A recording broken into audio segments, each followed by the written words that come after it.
Hi friends, അപ്പോൾ ഞാൻ സംസാരിക്കാൻ പോകുന്നത് ബസൂക്കയെ കുറിച്ചാണ്. എല്ലാവർക്കും അറിയുന്നത് പോലെ ഏപ്രിൽ 10 നാളെ രാവിലെ 9 മണിക്കാണ് സിനിമ റിലീസ് ചെയ്യുന്നത്. അപ്പോൾ ഞാൻ ആ ടിക്കറ്റൊക്കെ ബുക്ക് ചെയ്തതാണ്. എന്നിട്ട് എനിക്കത് ക്യാൻസൽ ചെയ്യേണ്ടി വന്നു. കാരണം എനിക്ക് നാളെ ഈ സിനിമ കാണാനുള്ളൊരു മാനസികാവസ്ഥയില്ല, അല്ലെങ്കിൽ തന്നെ നാളെ എനിക്കത് സിനിമ കാണാനുള്ള സാഹചര്യമില്ല.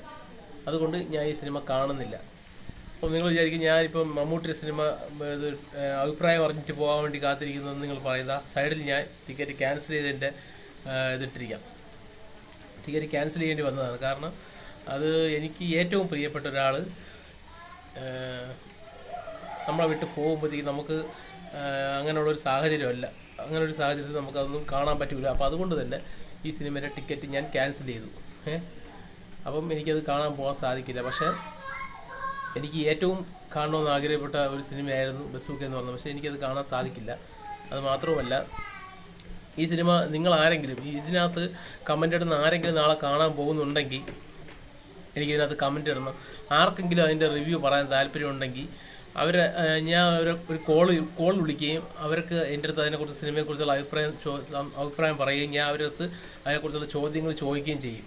അപ്പം അത് ഞാൻ കോൾ റെക്കോർഡ് ചെയ്തിട്ട് അത് ഞാൻ ഒരു വീഡിയോ ആയിട്ട് പോസ്റ്റ് ചെയ്യും.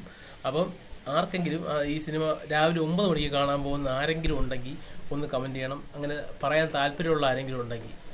അപ്പം പിന്നെ പറയാനുള്ളത്, നമ്മൾ ഈ സിനിമ ഇറങ്ങുന്നതിൻ്റെ നമ്മൾ കുറച്ച് പേരെ സൂക്ഷിക്കേണ്ടതുണ്ട്. കാരണം ഈ സിനിമയ്ക്ക് കുറച്ച് ഓപ്പോസിറ്റ് ഫാൻസ്, അതായത് മമ്മൂട്ടിക്ക് ഓപ്പോസിറ്റ് ഫാൻസ് എന്ന് പറഞ്ഞാൽ മോഹൻലാൽ ഫാൻസ്, മോഹൻലാലിന് ഓപ്പോസിറ്റ് ഫാൻസ് വെച്ചാൽ മമ്മൂട്ടി ഫാൻസ്.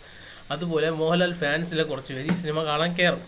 അത് സ്വാഭാവികമായിട്ടും മോഹൻലാൽ സിനിമക്ക് മമ്മൂട്ടി ഫാൻസും കയറും. പക്ഷെ അവർക്ക് ചിലപ്പം ഞാൻ ഒരു മമ്മൂട്ടി ഫാൻ ആയതുകൊണ്ടായിരിക്കും ചിലപ്പോൾ എനിക്ക് മോഹൻലാലിൻ്റെ സ്റ്റൈലിഷ് വേഷമായിട്ടുള്ള എമ്പുരാൻ ഇഷ്ടപ്പെടാത്തത്. അപ്പോൾ അതുപോലെ തന്നെ ചിലപ്പം മോഹൻലാൽ ഫാൻസുകാർക്ക് മമ്മൂട്ടിയുടെ ചിലപ്പോൾ ഈ സ്റ്റൈലിഷ് വേഷം ചിലപ്പോൾ ഇഷ്ടപ്പെടണമെന്നില്ല. ചിലപ്പോൾ അവർക്ക് മനഃപൂർവ്വം ചിലപ്പോൾ മമ്മൂട്ടിയുടെ സിനിമകൾ ഇഷ്ടപ്പെടാത്തവർ കുറച്ച് പേര് കാണും. പക്ഷെ അവരും ഈ സിനിമയൊക്കെ മോശമായിട്ടുള്ള നെഗറ്റീവ് റിവ്യൂ ഇടാനുള്ള സാധ്യതയുണ്ട്. അപ്പോൾ അതുകൊണ്ട് തന്നെ ഈ സിനിമ ഇഷ്ടപ്പെടുന്നവർ, എന്നുവെച്ചാൽ ഈ സിനിമ കണ്ടിട്ട് ഇഷ്ടപ്പെട്ട് കഴിഞ്ഞാൽ നിങ്ങൾ നല്ല രീതിയിൽ തിയേറ്റർ റെസ്പോൺസിലൊക്കെ നിങ്ങൾ നല്ല രീതിയിൽ അറുമ്പാദിച്ച് തിയേറ്റർ റെസ്പോൺസ് കൊടുക്കണം. കാരണം മൈക്കും പിടിച്ചുകൊണ്ട് നിൽക്കുന്നവന്മാരുടെ അടുത്ത് നിങ്ങൾ സിനിമ ഇഷ്ടപ്പെട്ടാൽ, നല്ലപോലെ ഇഷ്ടപ്പെട്ടിട്ടുണ്ടെങ്കിൽ നിങ്ങൾ അതിനനുസരിച്ച് അവിടെ തുള്ളി വിളിച്ച് അവരുടെ അടുത്ത് റിവ്യൂ കൊടുക്കണം.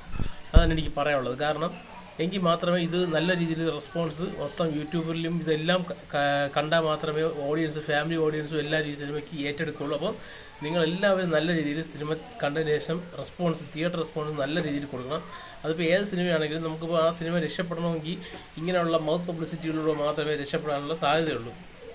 ഈ സിനിമ എന്തായാലും നിങ്ങൾക്ക് ഇഷ്ടപ്പെടുന്നുള്ള കാര്യത്തിൽ യാതൊരു സംശയമില്ല. കാരണം നമ്മൾ കണ്ടാണ് എൻ്റെ ടീസർ, ഇപ്പം പ്രീ റിലീസ് ടീസർ പോലും വെളിയിറങ്ങി. അപ്പോൾ അത് നല്ല രീതിയിൽ പോകുന്ന സിനിമയാണ്, നല്ല രീതിയിൽ പോകേണ്ട സിനിമയാണ്. അപ്പോൾ എല്ലാവർക്കും ഇഷ്ടപ്പെടേണ്ട സിനിമയാണ്. ഇഷ്ടപ്പെട്ട് കഴിഞ്ഞാൽ നിങ്ങൾ ഉറപ്പായിട്ടും നല്ല റിവ്യൂ തന്നെ കൊടുക്കണം. കാരണം അതിൻ്റെ ഇടയിൽ 4-5 പേര് ഇങ്ങനെ വന്ന് നെഗറ്റീവ് പറഞ്ഞിട്ട് പോയാൽ ആരും ശ്രദ്ധിക്കില്ല. ഒരു 150 പേര് പോസിറ്റീവും 3 പേര് നെഗറ്റീവും പറഞ്ഞു കഴിഞ്ഞാൽ പോസിറ്റീവ് മാത്രം ശ്രദ്ധിക്കുള്ളൂ. അതുകൊണ്ട് നിങ്ങൾക്ക് ഇഷ്ടപ്പെട്ട് കഴിഞ്ഞാൽ ഈ സിനിമയ്ക്ക് നിങ്ങൾ നല്ല രീതിയിലുള്ള റിവ്യൂ കൊടുക്കണം.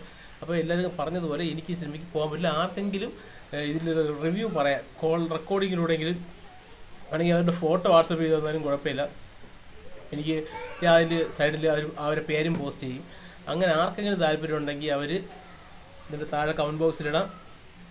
അവർ നമ്പർ ഇട്ടിരുന്നാൽ മതി. അപ്പോൾ ഞാൻ തിരിച്ച് വിളിച്ചോളാം. അപ്പം കാണാൻ പോകാൻ പറ്റാത്തതിൻ്റെ വിഷമമാണ് എനിക്കുള്ളത്. സത്യം പറഞ്ഞാൽ ഈ സിനിമ ഞാൻ കാണണമെന്ന് പറഞ്ഞ് ലീവ് എടുത്തിരുന്നത്. പക്ഷേ ആ ലീവ് നാളെ വേറെ രീതിയിൽ പോകാനുള്ള സാധ്യതയുണ്ടെന്നല്ല, പോകുമെന്ന് തന്നെയാണ് ഒരു 100% ഉറപ്പ്. അപ്പം നന്ദി, നമസ്കാരം. അത്രയും വിഷമമുള്ളതുകൊണ്ടാണ് ഈ വീഡിയോ ഇട്ടത്. അപ്പം എല്ലാവർക്കും ഗുഡ് നൈറ്റ്.